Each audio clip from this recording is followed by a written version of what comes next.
Bismillahirrahmanirrahim. Assalamualaikum warahmatullahi wabarakatuh. Kali ini saya ingin berbagi informasi tentang teknis mengutip atau sitasi. Pada kali ini fokusnya secara teoritis dan diselingi beberapa praktisnya. Kalau kita membaca yang ada di layar ini, bahwa kutipan merupakan bahagian penting dalam karya ilmiah, maka dikatakan bahwa setiap karya ilmiah umumnya penulis menggunakan kutipan sebagai penguat dan penegas gagasan yang disampaikan. Kutipan merupakan gagasan, ide, pendapat, atau rumusan yang diambil dari berbagai sumber. Proses pengambilan gagasan itu disebut mengutip. Gagasan bisa diambil dari artikel ilmiah atau jurnal, laporan penelitian, proceeding, buku, ensiklopedi, kamus, dan lain sebagainya. Pengutipan baru bisa dilakukan apabila sudah ada kerangka berpikir yang bagus. Pada poin ini, penting bagi seorang yang ingin menggunakan ide orang lain, sebaiknya menata hal-hal yang akan dituangkan, atau dengan kata lain, membuat kerangka kerja sehingga akan memudahkan ketika memasukkan ide orang lain tersebut.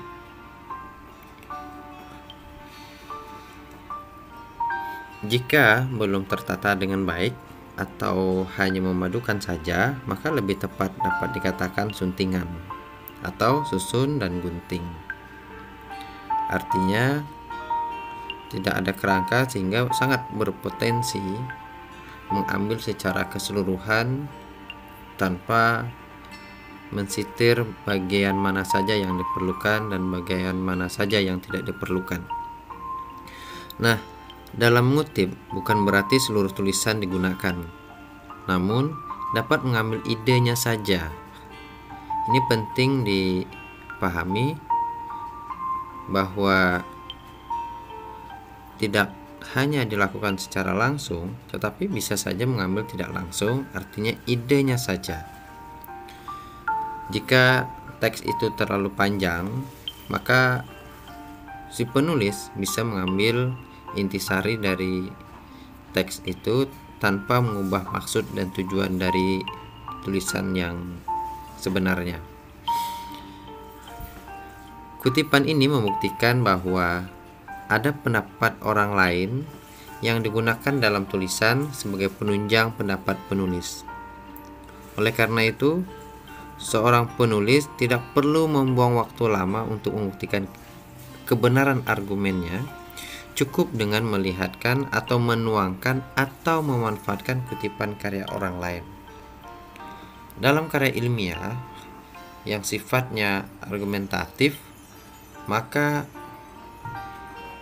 menggunakan kutipan atau pendapat orang lain suatu bentuk untuk memperkuat apa yang disampaikan. Memang dalam karya ilmiah harus ada dukungan-dukungan terhadap apa yang disampaikan. Dukungan itulah kita bisa memanfaatkan ide atau karya orang lain. Ini kalau kita lihat dari makna kutipan. Kemudian kita coba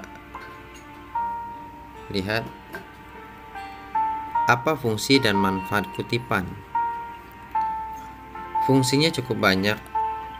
Di antaranya adalah sebagai landasan teori, penguat pendapat penulis, sebagai penjelas suatu uraian, bahan bukti untuk menunjang pendapat seperti yang dijelaskan tadi, menunjukkan kualitas ilmiah yang lebih tinggi, menunjukkan kecermatan yang lebih akurat,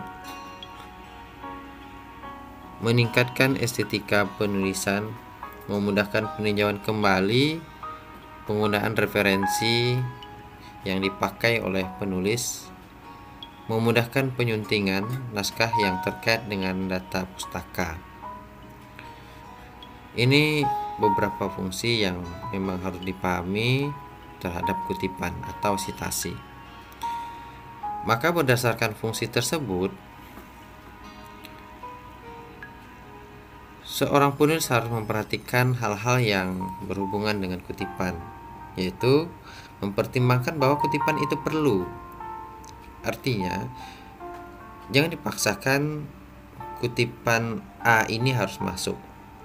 Selaku penulis bisa menyesuaikan apakah kutipan ini layak atau mendukung dan sebagainya macamnya. Pertimbangan ini harus dilakukan oleh penulis ketika ingin mengambil ide orang lain atau mengutip. Kemudian bertanggung jawab penuh terhadap ketepatan dan ketelitian kutipan. Artinya, ketika kita menggunakan kutipan itu, pastikan bahwasanya yang kita tuangkan itu tidak berbeda maksudnya dari penulis aslinya. Karena ini dapat mengganggu maksud dari penulis utama. Oleh sebab itu, perlu ketelitian yang baik bagi kita yang memanfaatkan kutipan orang lain. Kutipan dapat terkait dengan penemuan teori. Ini sesuatu yang biasa dan lumrah. Jangan terlalu banyak menggunakan kutipan langsung. Ini penting kita pahami, apalagi saat ini proses karya ilmiah itu sangat selektif. Ada banyak aplikasi atau tools yang bisa digunakan untuk mendeteksi apakah karya yang kita buat ini tergolong plagiat atau tidak. Nah, satu cara menghindari plagiat menurut tools diantaranya Turnitin, maka hindari kutipan langsung yang banyak.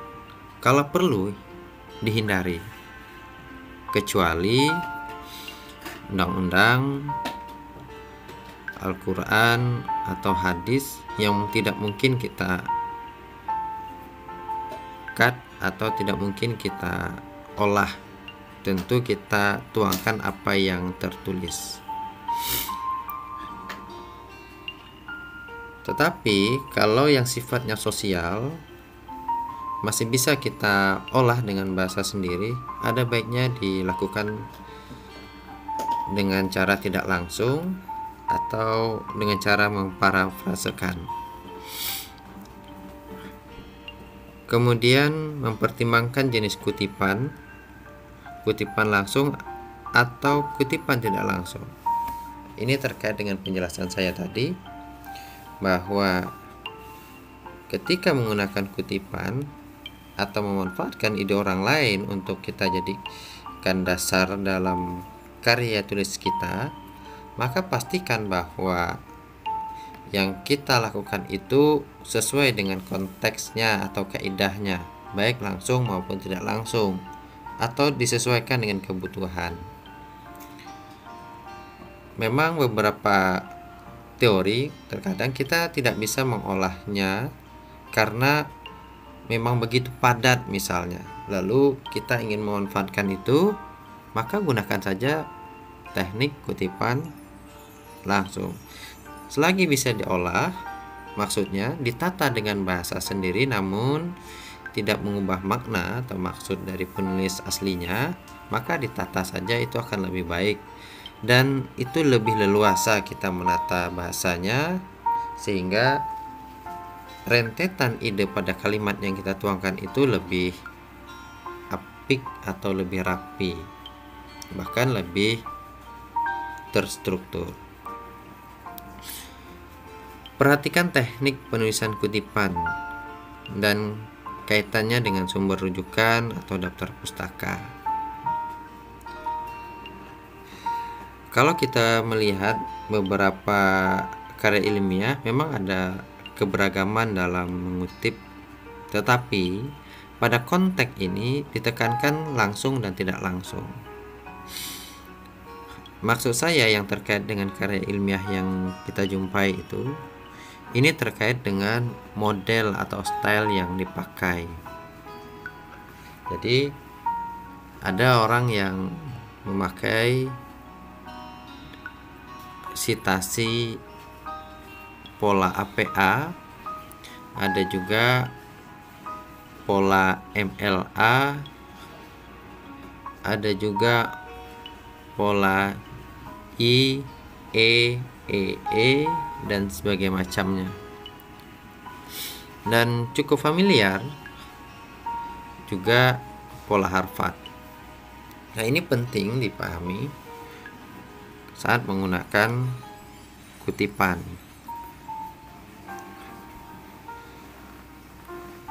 Artinya, kalau kita menemukan perbedaan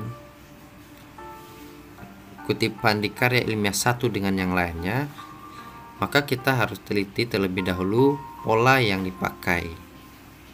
Artinya, kita tidak boleh langsung menyalahkan ini tidak benar kutipannya. Barangkali ada hal-hal yang memang tidak kita ketahui atau belum memahami bahwasanya ada banyak ragam yang bisa digunakan penulis terkait dengan mengutip.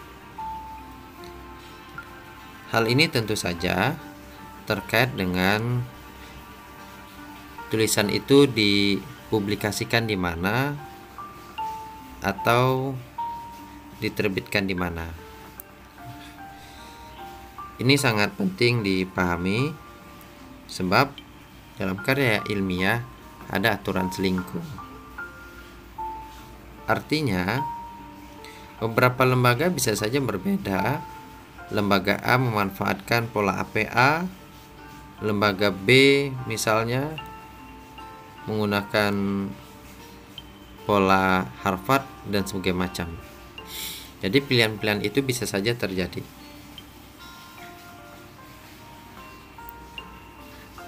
Berikutnya, ada beberapa manfaat kutipan,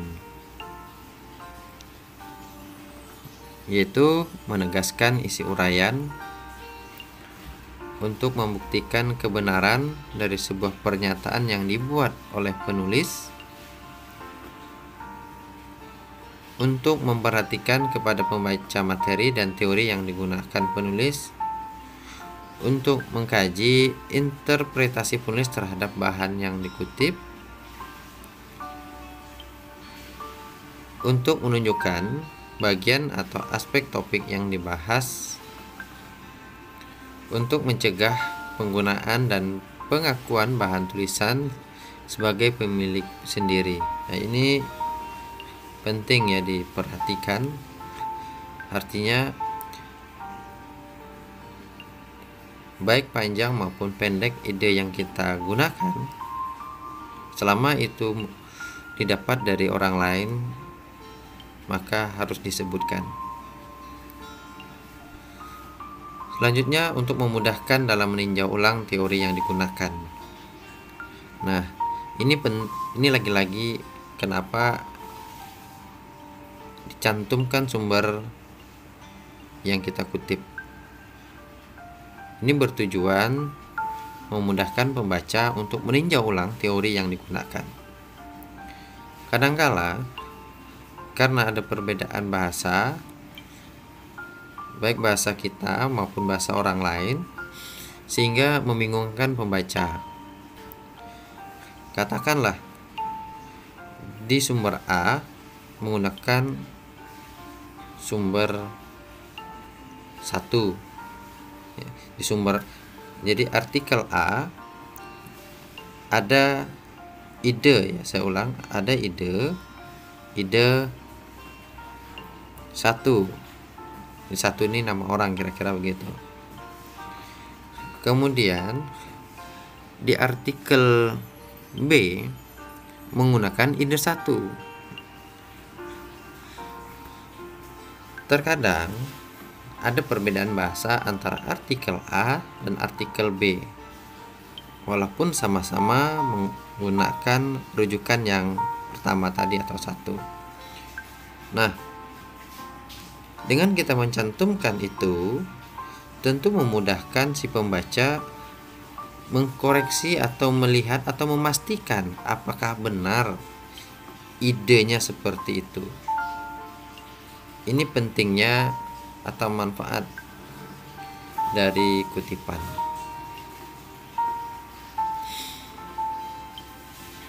Selain itu, kita lihat lagi ada tujuan dan cara pengutipan.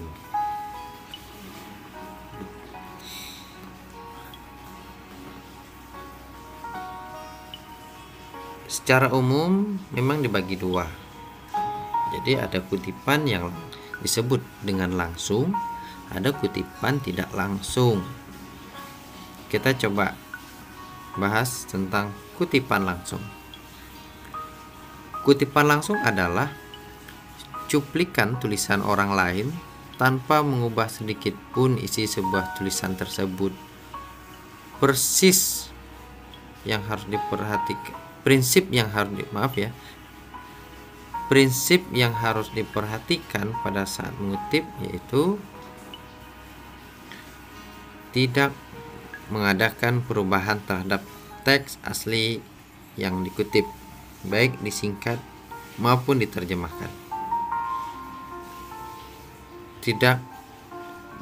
Jika berbahasa asing, tetap gunakan bahasa aslinya, kemudian diterjemahkan sesuai dengan tulisan atau artikel yang kita buat. Artinya, kalau artikel yang kita buat itu bahasa Indonesia, maka cantumkan terlebih dahulu bahasa aslinya. Kalau misalnya bahasa aslinya bahasa asing, cantumkan bahasa aslinya itu, bahasa asing itu. Kemudian baru diuraikan atau diterjemahkan. Menggunakan 3 titik berspasi jika ada bagian dari yang dikutip dihilangkan. Jadi ada beberapa penulis yang tidak secara keseluruhan diambilnya. Misal, kalimat ini panjang, sementara ia hanya memerlukan beberapa bagian saja. Misal, pada kalimat majemuk yang terdiri dari beberapa klausa, penulis tidak ingin mengambil secara keseluruhan, maka dia ambillah di bagian tertentu. Maka karena ini diambil tidak secara utuh, maka gunakan 3 titik berspasi. Di bagian mana kita tempatkan ini? Di bagian yang tidak kita cantumkan atau kita penggal, atau yang kita hilangkan, kira-kira begitu. Kalau misalnya kita mengambil di bagian akhir, tentu bagian pertamanya yang dihilangkan. Maka titik 3 di bagian pertama, kemudian dilanjutkan dengan teks yang dikutip. Kemudian jangan mengadakan perubahan jika terpaksa untuk tujuan tertentu harus disertai dengan keterangan dalam tanda kurung segi 4 dalam bentuk sik. Misalnya, jika ada kesalahan dalam teks aslinya. Terkadang karena ketidaktelitian atau kurang telitinya penulis atau ada masalah tertentu di luar kekuasaan penulis, terkadang hurufnya yang kurang atau hurufnya berlebih atau terceng. Nah, ini bisa kita beri kode sik tadi. untuk menunjukkan bahwasanya ini sebenarnya salah menurut hemat yang mengutip. Selanjutnya dicantumkan sumber kutipan yang digunakan. Jangan lupa setiap kita mengutip harus mencantumkan sumber kutipannya. Pada konteks kutipan langsung, ada dua hal yang harus diperhatikan.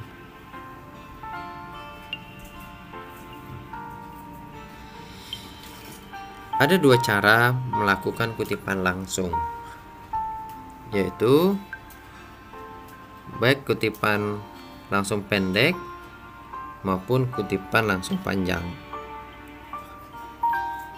Kita cermati apa itu kutipan langsung pendek. Kutipan langsung pendek itu tidak lebih dari 4 baris. Jadi dilakukan dengan cara diintegrasikan langsung dengan teks, diapit oleh tanda kutip atau tanda petik, disebutkan sumber kutipannya. Kita lihat bagaimana implementasinya terhadap kutipan langsung pendek.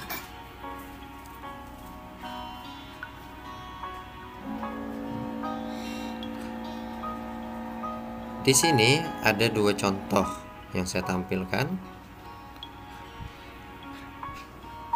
Yang pertama, kita lihat ini.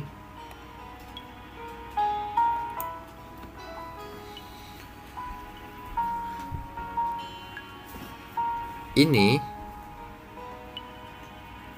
kutipan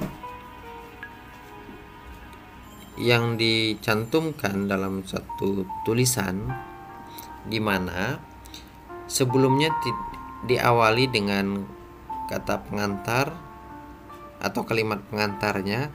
Kemudian untuk menguatkan itu, maka diperlukanlah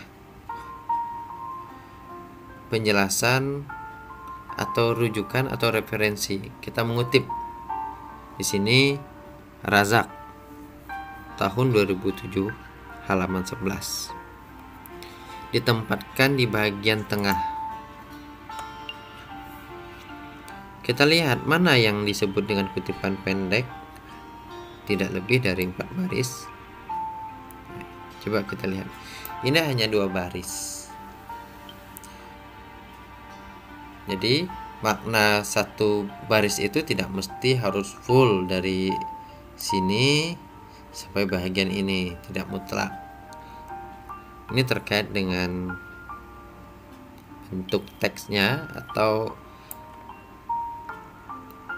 tata letak kalimatnya. Sebab ada yang seperti ini, Razak ini masih di baris ketiga. Nah, jadi tidak mutlak harus dari sini kita hitung. Ini udah 1 baris, ini 1 baris. Nah, inilah yang disebut dengan kutipan langsung pendek. Dia diintegrasikan langsung dalam teks. Jadi kalau misalnya teks atau artikel yang kita tulis spasinya 1,5, maka dia akan mengikut 1,5.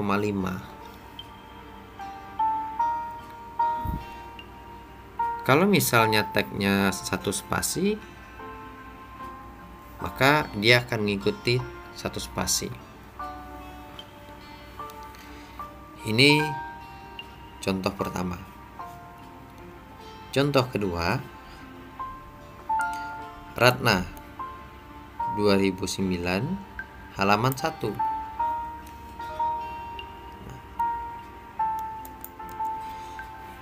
Ini yang ditempatkan di awal.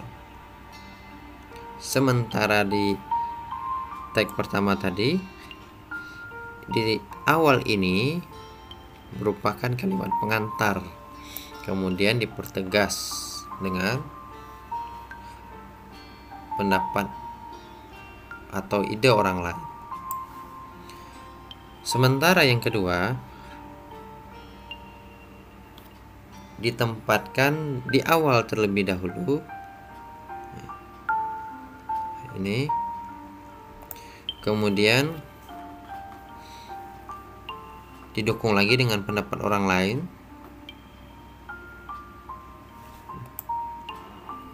Kemudian ini penjelasan dari penulis. Sementara dua ini idenya dari orang lain. Jadi ini tergantung tingkat keperluan. Bisa ditempatkan di awal, bisa ditempatkan di tengah, bisa ditempatkan di akhir.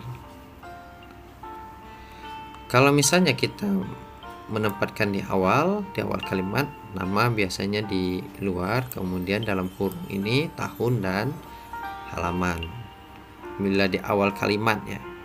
Tetapi kalau misalnya dia di bagian akhir kalimat, maka yang di dalam kurung ini nama, tahun, dan halaman. Nah, ini perlu dicermati. Kita coba lihat contoh yang diterapkan dalam suatu karya ilmiah terkait dengan kutipan langsung pendek dan langsung panjang. Ini langsung pendek ya.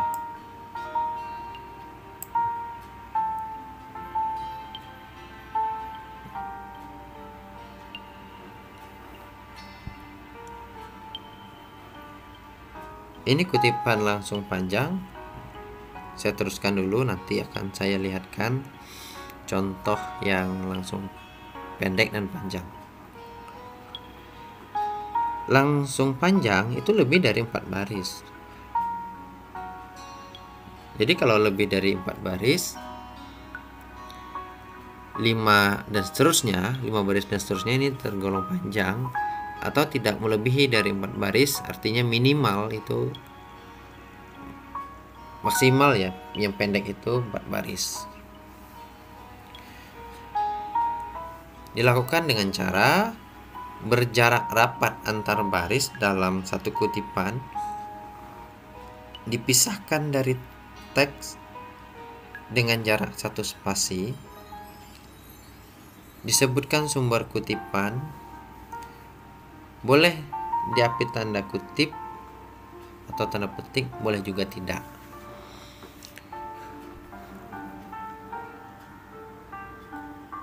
Kenapa boleh diberi tanda petik dan boleh juga tidak?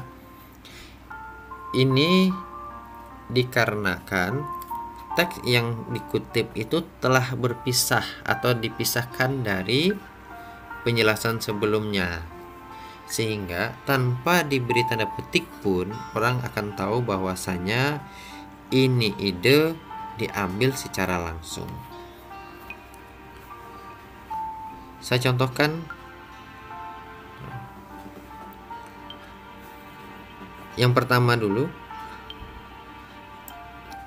ini anggap saja suatu pengantarnya. Kegiatan belajar merupakan proses memahami dan transfer informasi. Kemudian kita ingin memasukkan ide ini dalam teks tersebut, maka dia tidak bergabung dengan di awal sini ya, tidak bergabung, tetapi di enter 1 spasi, kemudian baru lanjut teks itu. Ini menjorok atau masuk dia 5-7 ketukan. Kesannya seperti sebuah paragraf ya, tetapi ini bukan paragraf. Ini masih berkaitan dengan teks sebelumnya. Tidak boleh dikasih tab seperti ini. Nah, tidak demikian, dia lurus saja. Oke. Ini sumber kutipan ditempatkan di bagian akhir. Boleh ya.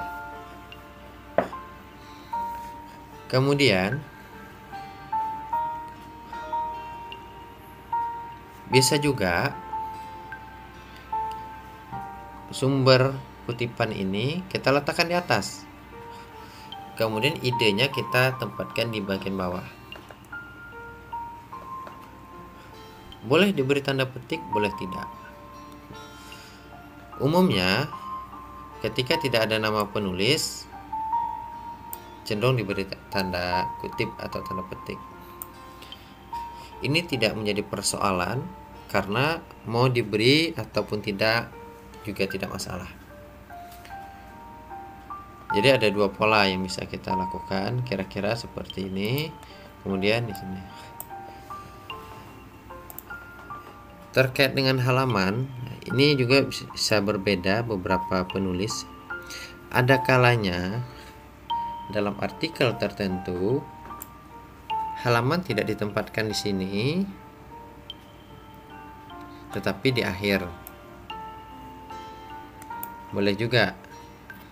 Lagi-lagi tergantung style atau pola yang dipakai.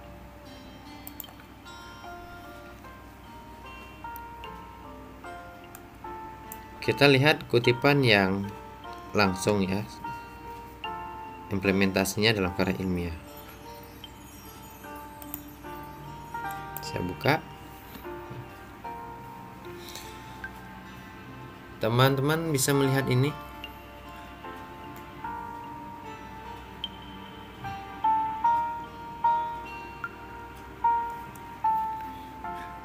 Ini Suroto.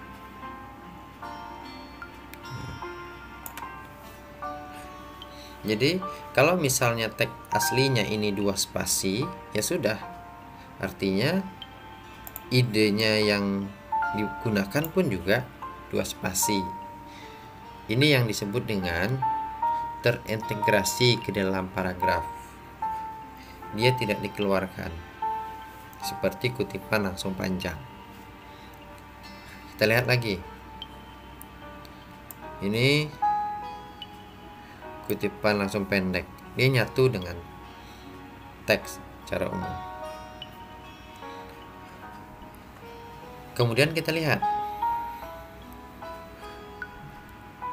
teks yang digunakan ini berupa kutipan langsung panjang. Ini lebih dari 4 baris, ini 5 baris. Teks ini ditulis 1 spasi. Beberapa artikel yang ditulisnya 1 spasi, ada yang dikecilkan fontnya, size hurufnya. Kalau misalnya teks utama itu fontnya 11, karena dia 1 spasi, jadi untuk membedakannya ada kalanya artikel-artikel tertentu diperkecil size atau ukuran tulisan yang dikutip. Dengan ini beberapa bahagian saja, tidak mutlak seperti itu. Dia buat misalnya 10, 1 angka lebih kecil dari teks utama. Baik, kita kembali lagi ke persoalan ini. Ini langsung enter 1 spasi. Ini juga sama, langsung, dan seterusnya. Ini kutipan langsung pendek dan panjang.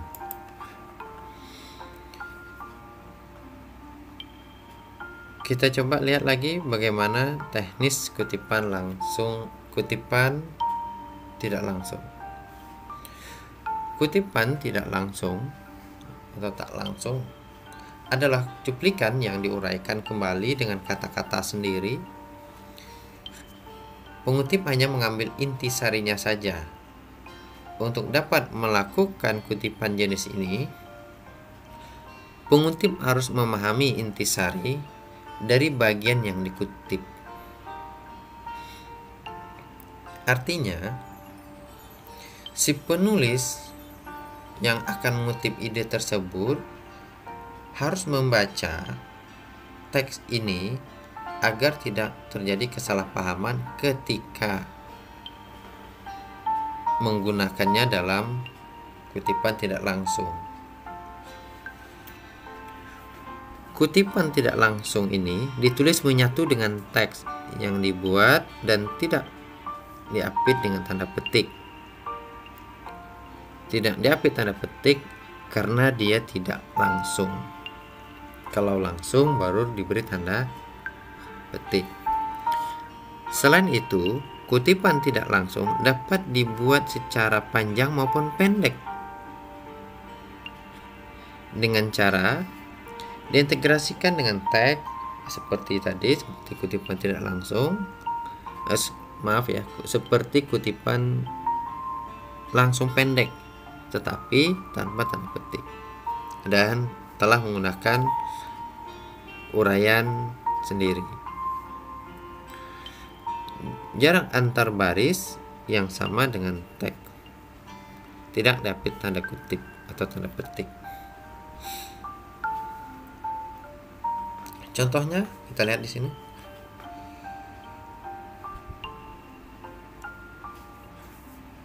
Nah, contoh 1 kira-kira seperti ini. Jadi dia tidak ada tanda petik karena memang teks ini panjang, lalu kita sarikan. Hasilnya seperti ini. Kemudian kita lihat lagi yang kedua.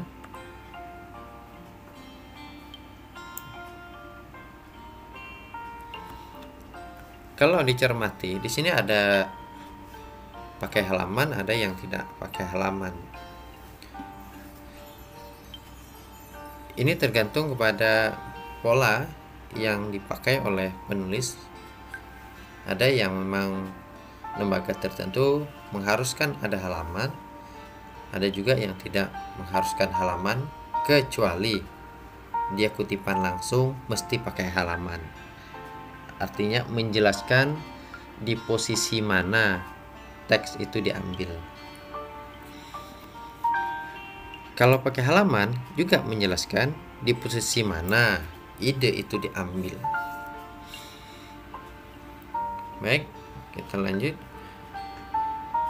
Kalau ini penerapannya, coba kita lihat bandingannya.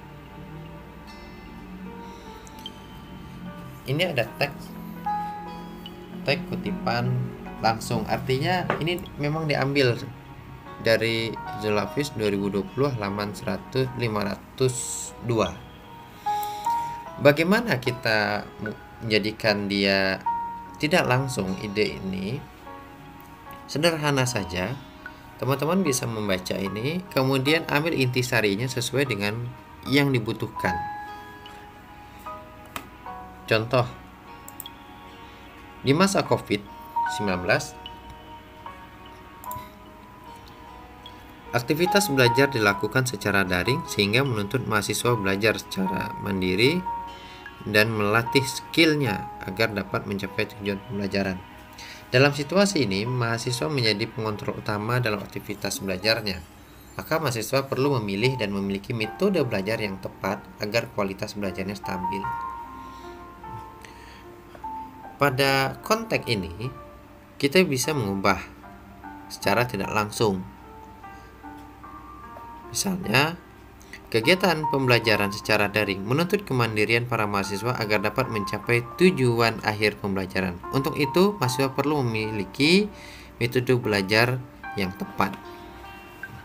Artinya, dengan cara tidak langsung ini, kita lebih leluasa menata kalimatnya. Apabila kalimat di kutipan tidak langsung tidak efektif, kita bisa menatanya agar lebih efektif di kutipan tidak langsung. Ini sebagai bahan bandingan terkait dengan kutipan langsung dan tidak langsung.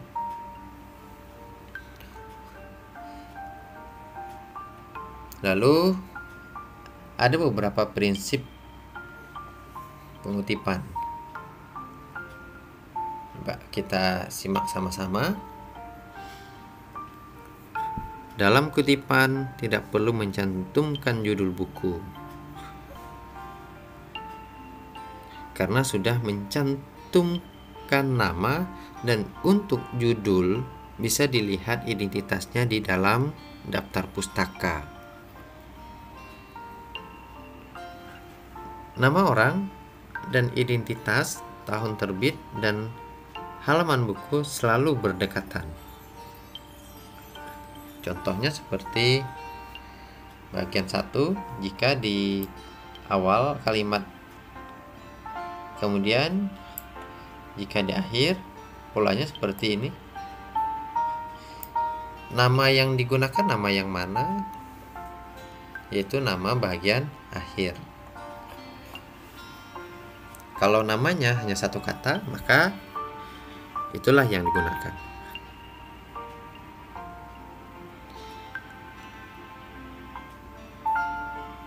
Kutipan tidak perlu dicetak tebal atau dihitamkan.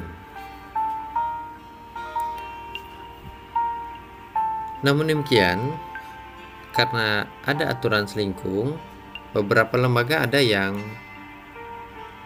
mendesain teks kutipan ditebalkan. Namun itu tidak berlaku secara keseluruhan. Lebih umum, tidak dicetak tebal atau tidak dihitamkan. Makna dihitamkan ini sama dengan ditebalkan artinya, bukan warna di sini.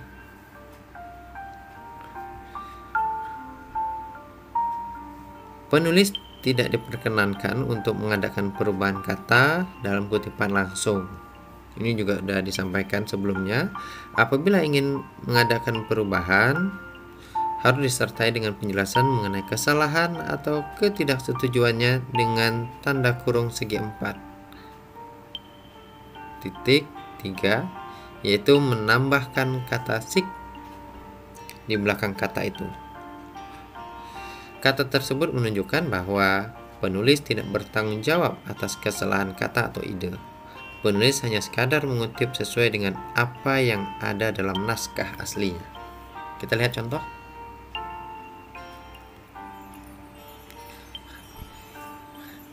Di sini dini. Semakin dini, seseorang mulai belajar bahasa Inggris. Kita lihat dini di sini huruf miring dari penulis.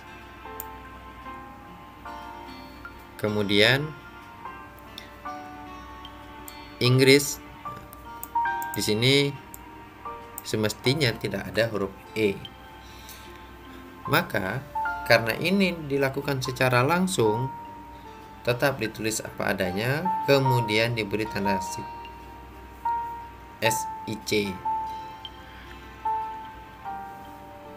Begitu kira-kira terkait dengan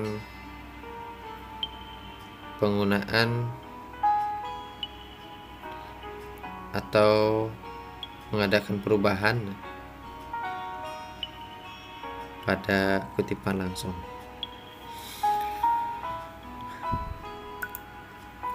Kutipan dalam bahasa asing atau bahasa daerah harus dicetak miring. Ini sesuai dengan ketentuan POEB, Pedoman Umum Ejaan Bahasa Indonesia, atau sebelum POEB ini ejaan yang disempurnakan.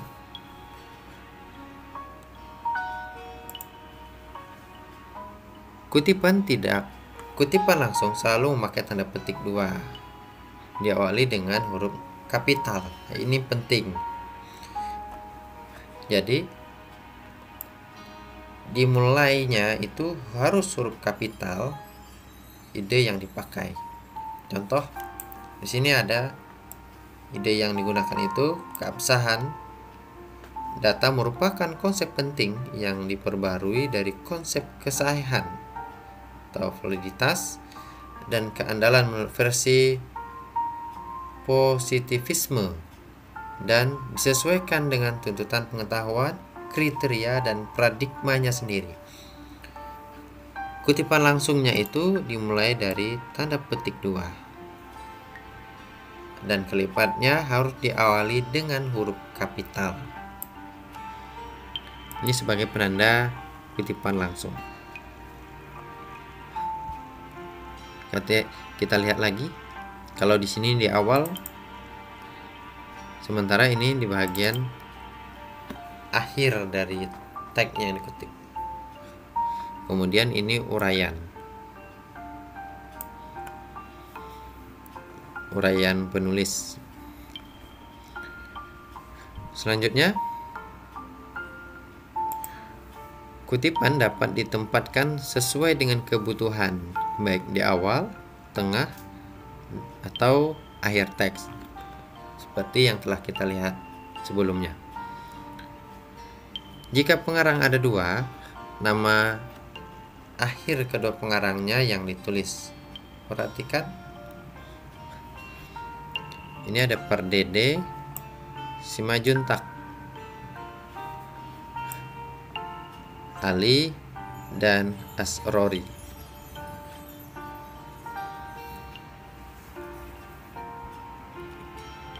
Ini kebetulan dicontohkan ketika ia berada di awal kalimat. Kalau dia berada di akhir, ya artinya kita tinggal menggunakan sebelum kata Ali diberi kurung dan Asrori, 2005.227. Pada bagian ini ada perbedaan ya. Kalau misalnya kita menempatkan di bagian ini Pardede dan Simajuntak. Kalau misalnya kita buat kurung begini, katakanlah ini di bagian akhir, maka dan ini dibuat simbol jika dia berada dalam kurung. Sementara kalau dia di luar seperti ini, gunakan kata dan.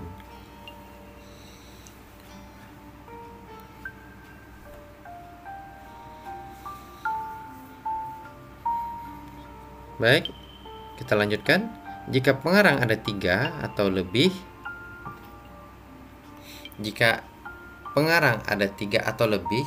nama akhir pengarang pertama yang ditulis dan diikuti dengan DKK atau et al.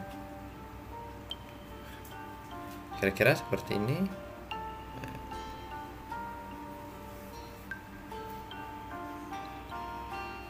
Kita lihat lagi.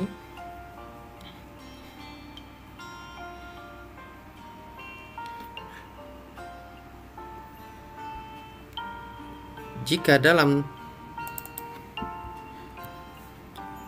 tulisan yang sama digunakan beberapa kutipan dari sumber yang berbeda,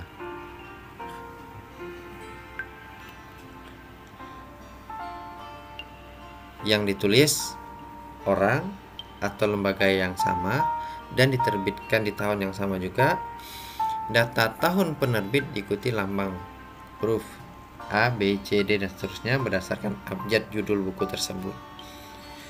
Contohnya Gracia 2009 A halaman 34. Yang satu Gracia 2009 B halaman 12. Ini terjadi kalau misalnya si penulis menggunakan pendapat Gracia. Ternyata ada 2 buku yang ditulis oleh Gracia, maka gunakan A dan B. Pertanyaannya mungkin bisa saja begini, bagaimana jika Gracia ini berbeda orang? Itu tidak ada masalah, tetap gunakan A, B, karena itu nanti akan bisa dicek kembali rujukannya atau identitas sumbernya itu dari mana, dilihat dari daftar pustaka. Untuk di teksnya bisa menggunakan Garcia ya. Garcia 2009A, kemudian Garcia 2009B. Lalu bagaimana jika seandainya kedua pendapat ini sama? Kita bisa saja juga menggunakan Garcia 2009A dan B. Biasanya ini tanpa halaman jika menggunakan seperti itu.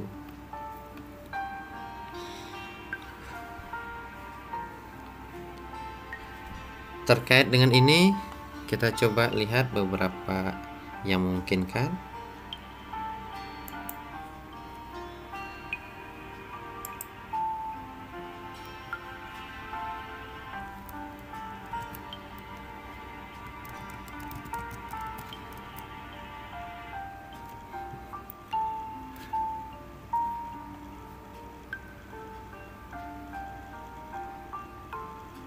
Ini di dalam ya, dalam kurung di bagian akhir, di bagian awal.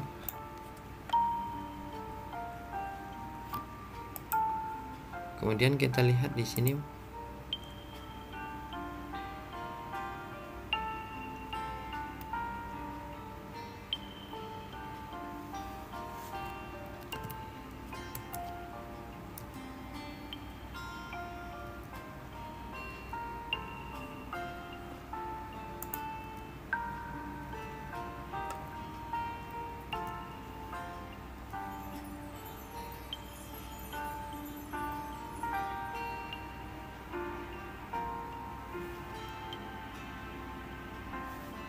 nah, ini dia. Ini satu contoh.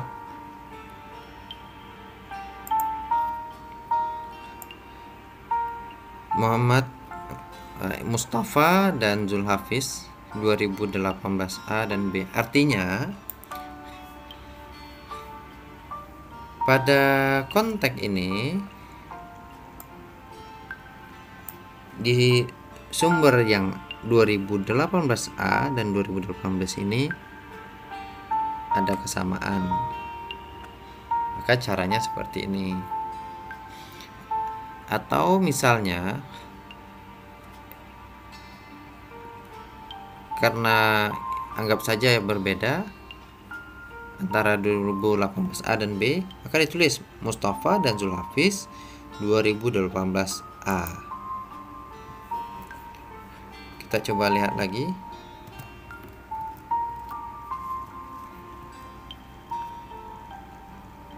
Oke, tidak ada lagi ya. Kita lihat Mustafa Zulhafiz 2018A dan B. Nah, ini kira-kira.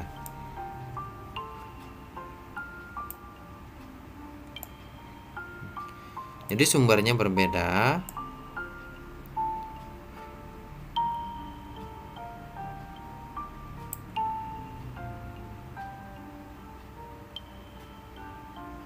Oh, ini sama ya.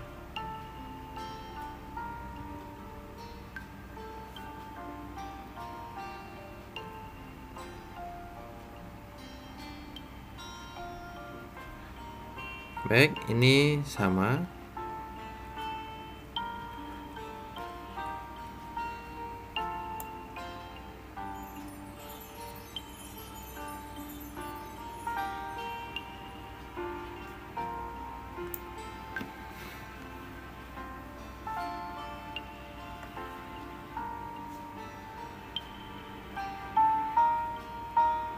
Nah, ini tadi ya.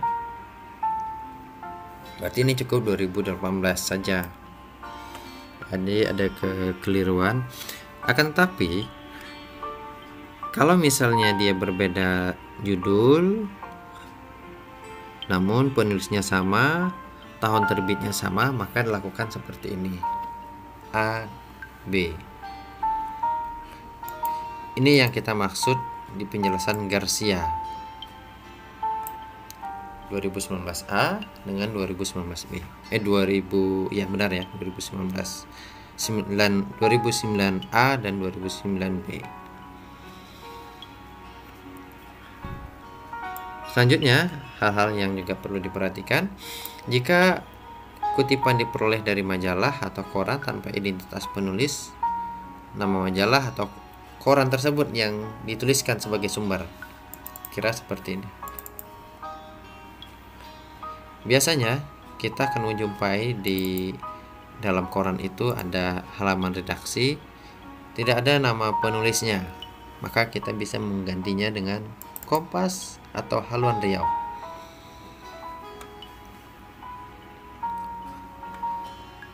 Kemudian jika kutipan ditulis dari dokumen yang diterbitkan oleh suatu lembaga atau nama lembaga tersebut ditulis sebagai sumber, jadi nama lembaga yang ditulis.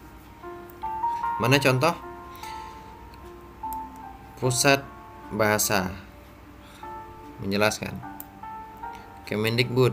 Jadi beberapa referensi atau buku yang ditulis oleh tim kemudian tidak menyebutkan siapa yang menulisnya, tetapi mengatasnamakan lembaga, maka lembaga yang menjadi sumber atau dasar referensi.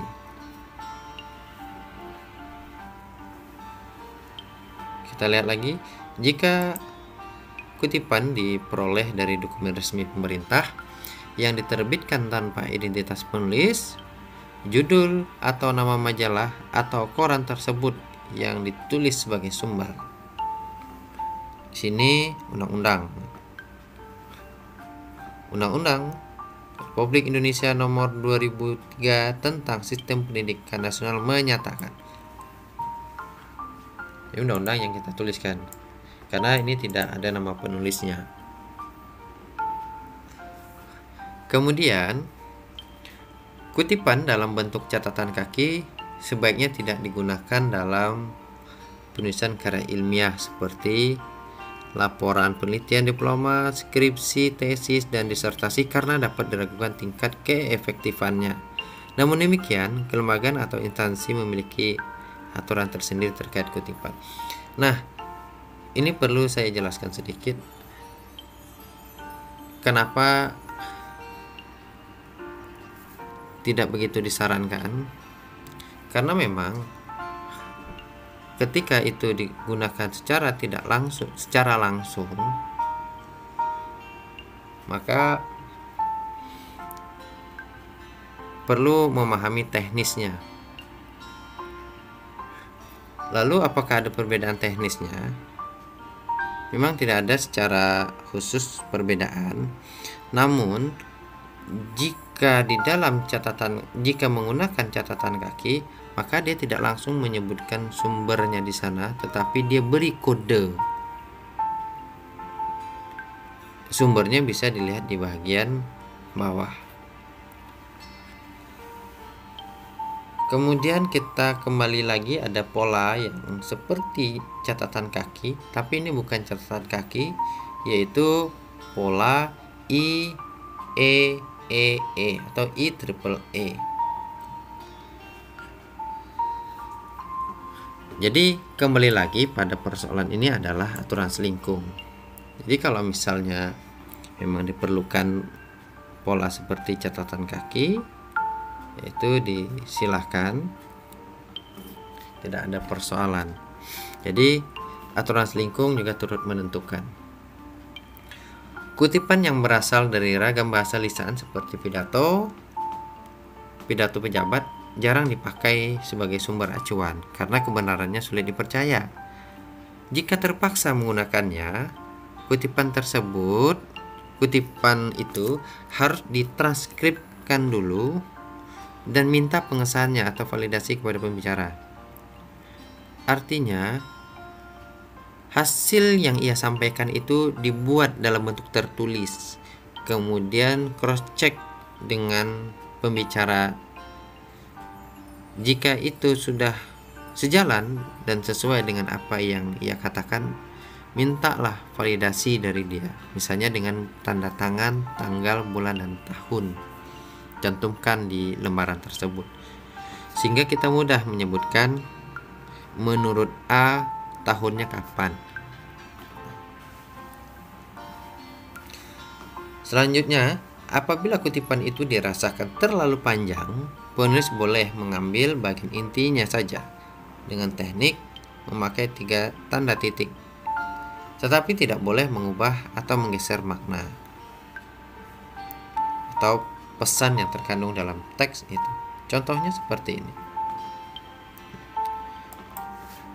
Jadi dia tidak menyebutkan, tidak menulis semuanya ya. Ya ambil yang diperlukan saja tanpa mengubah makna yang tersirat maupun tersurat pada teks tersebut.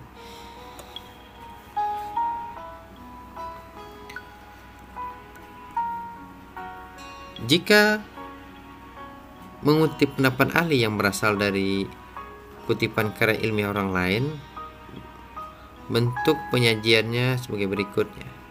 Jadi dia sebagai pengutip kedua. Menurut Chomsky dalam Purba, artinya pendapat Chomsky ini ada di buku atau di tulisannya Purba. Jadi Purba ini menulis, kemudian menuangkanlah pendapat Chomsky. Jadi kalau saya, misalnya Iwan, katakanlah Iwan, mau memakai pendapat Chomsky yang ada di buku Purba, maka teknisnya seperti itu. Chomsky dalam Purba 2009 halaman 56. Jadi dalamnya pada tanda kurung. Satu lagi dalamnya di luar dan tahunnya yang dikurung dan dengan halaman. Contohnya kita lihat di sini. Nah, Piah dalam Hamid. Jadi yang bersangkutan ini tidak mendapatkan sumber aslinya, tidak mendapatkan buku Piah, namun dia ingin sekali memanfaatkan ini menjadi bahan rujukan, maka bisa menggunakan cara ini, Piah dalam Hamid. Jadi pendapat Piah ini ada di referensinya Hamid tahun 2005 halaman 20.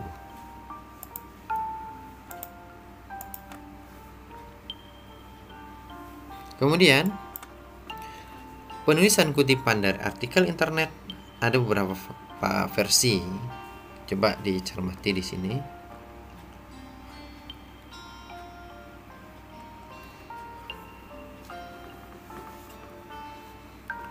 Di sini Imron 1995 183. Ini terjadi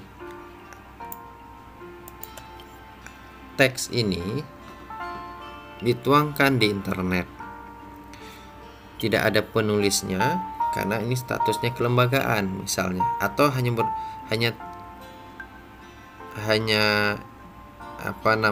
linknya saja seperti yang seperti HTTP. Jadi teman-teman bisa membuatnya seperti ini. Jadi pada halaman itu ada pendapat Imron yang tidak diketahui siapa yang menggunakan tulisan ini. Maka caranya seperti itu. Jadi boleh ya. Imron 1995 183, sebutkan linknya. Atau ada juga seperti bagian 2 ini, Haras nama penulisnya, tidak ada tahun dan halaman, namun ini kita jumpai di linknya itu. Maka caranya seperti itu. Ada juga tidak ada penulis, kemudian kita manfaatkan linknya. Nah ini.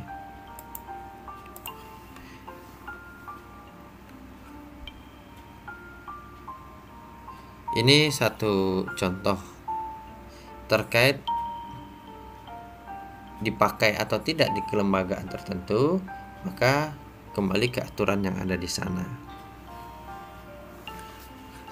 Ini jika terpaksa harus menggunakan link. Tetapi kalau misalnya kita mendapatkan sumber yang aslinya, atau sumber pertama, maka tidak perlu memanfaatkan seperti ini.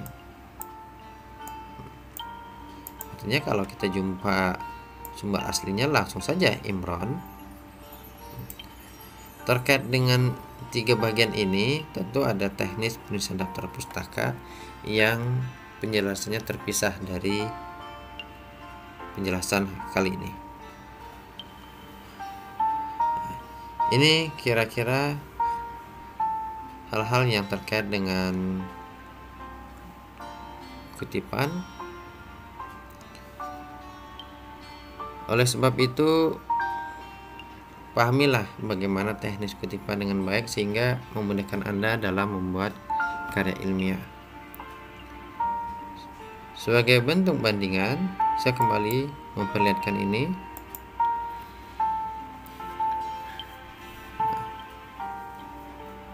Jadi kita manfaatkan saja.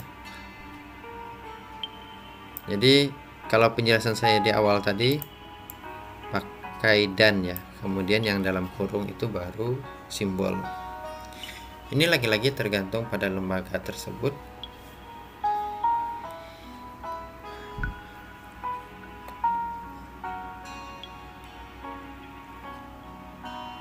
Pada bagian ini saya ingin menyampaikan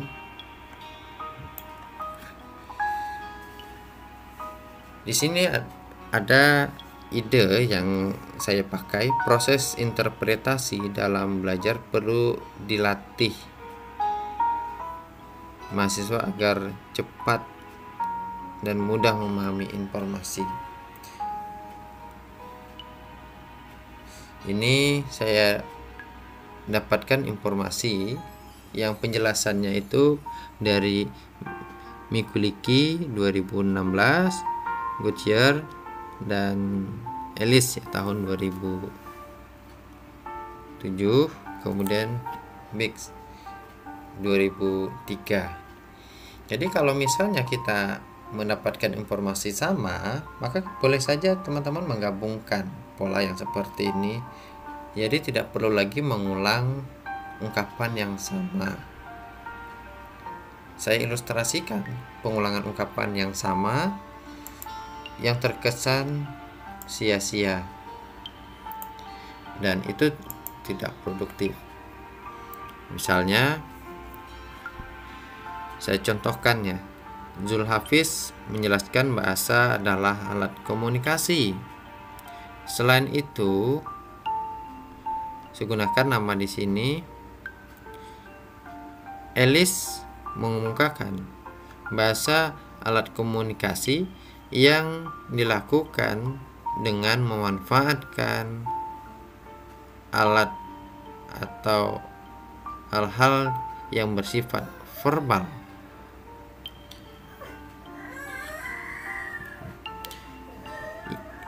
Dua pendapat ini sebenarnya bisa digabungkan antara Zulhafiz dengan Ellis tadi, seperti pola yang tampak di layar. Satu barangkali kurang lengkap, yang satu melengkapi. Tapi sesungguhnya ini bisa dilakukan.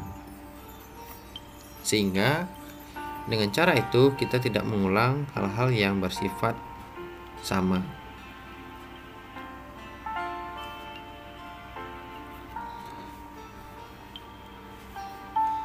Baik, barangkali itu penjelasan terkait dengan teknis mengutip. Saya lebih menyarankan gunakan kutipan tidak langsung agar minim tingkat plagiatnya atau tingkat kesamaan terhadap karya orang lain. Jadi olahlah dengan bahasa teman-teman sendiri setelah membaca teks aslinya. Baik, terima kasih. Assalamualaikum warahmatullahi wabarakatuh.